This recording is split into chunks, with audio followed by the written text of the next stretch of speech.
విధ్వంసం ఆరంభమైంది, ఇప్పుడు రివర్స్ అవ్వడం ప్రారంభమైందా? విధ్వంసం ఎవరు చేసినా తప్పే. దాడులు ప్రతి దాడుల దగ్గరికి వచ్చేసినాయి. ఇప్పుడు తాజాగా తెలుగుదేశం పార్టీ నాయకుడికి సంబంధించినటువంటి నిమ్మ తోట నరికిన అంశం సంచలనం సృష్టిస్తుంది.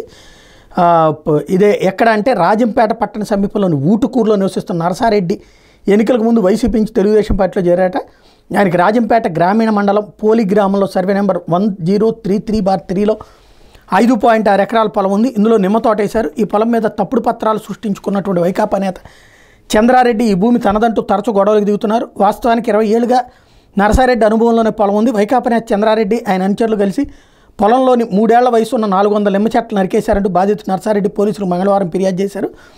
వైకాపా రాజంపేట ఎమ్మెల్యే ఆకేపాటి అమర్నాథ్ రెడ్డి అండతోనే ఈ ఘటన జరిగిందని బాధితుడు ఆరోపిస్తున్నారు. పోలీసులు కేసు నమోదు చేసి పంట నష్టాన్ని పరిశీలిస్తున్నారు. ఈ విషయం మీద చంద్రబాబు తీవ్ర ఆగ్రహం వ్యక్తం చేశారు.